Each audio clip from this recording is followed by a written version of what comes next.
While I was sitting in the hospital trying to get myself well enough to go home, I made a promise to myself that I was not going to shave until I felt whole again.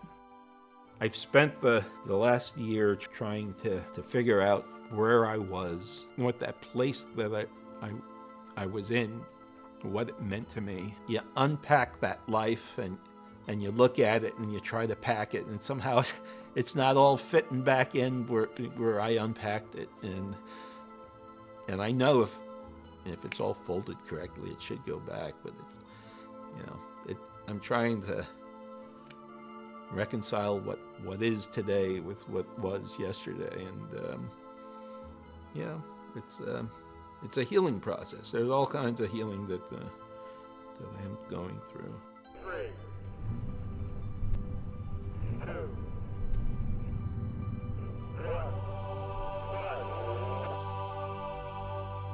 My name is Santos Spadaro.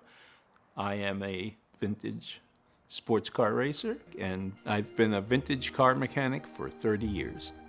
Growing up in the 60s and 70s, the happy place that I found as a kid was roaming around the paddock and watching the folks preparing their cars. This was our Disneyland. We didn't go to Disneyland, but when we were at the racetrack, the shapes of the cars, the sounds of the cars, the speeds, and that was our happy place. In those days, the paddock was full of people who were willing to help their neighbor, even though their neighbor was their adversary. There's this ideal of what racing was in these golden years, and we kind of created.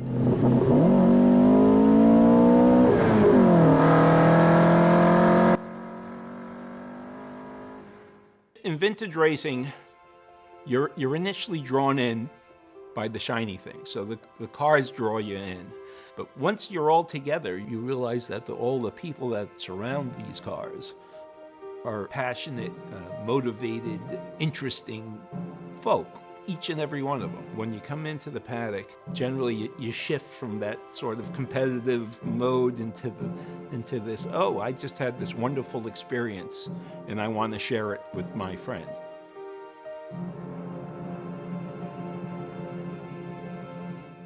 My dad started as an apprentice at 12 years old in Sicily and was a vintage car mechanic for 77 years. I grew up watching and intoxicated by the whole scene, and there wasn't really much choice. I was drawn in from day one. It was a couple of days before Thanksgiving, and my guy comes in and he says, guys, I lost my sense of smell. We all tested positive on the same day. I didn't have any symptoms, but within a day or two, my temperature was at 105, and I was, I'm watching my oxygen religiously, and I'm seeing all these numbers of people getting sick and people dying, and somehow I'm sitting on the couch and I'm thinking I'm going to be the guy who toughs it out without assistance. How did I think that was going to work? I don't know. Maybe had I gone in earlier, they started the program earlier, maybe it wouldn't have been as severe as it was, but it was severe. My job became trying to get better, or trying to get back to where I was, or who I was. And at first it looked like, oh my gosh, I'm improving really well, but then I would hit a plateau, and nothing would happen for 2 weeks or 3 weeks, and I would have the same sort of handicap. And I'm like, is this what I'm going to be left with? Everybody breathes every day thousands of times, and it basically is a meaningless, you don't think about breathing, But when you can't breathe, it's life. When I got back to working, I'd have to look at the engine or the transmission, and it was almost like my adversary. Like, I want to pick you up, but I really can't. You can't really see and measure what's going on in your head, and how do you get back to that happy place? I know it's there. It's still here. Just have to, get to a point where it feels that way again. My community of friends, family, club mates were perfect. They all were respectful of my debilitated self. They all kind of had a really good tempo of checking in and making sure I was okay and my spirits were up. You build a community around you, and then it's times like that you really understand that community, just means a lot.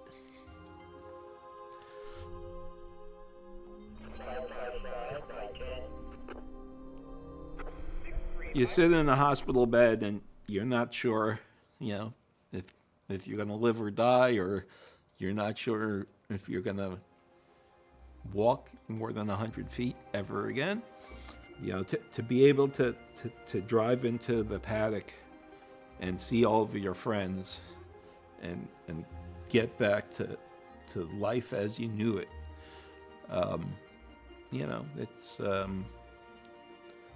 It can't be underestimated.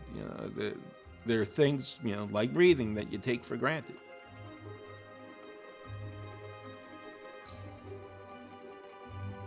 So my dad, he had a nickname for all of these cars, and his at the end of the day he would call them Ferravecchio. Ferravecchio in Italian means old metal, or actually junk.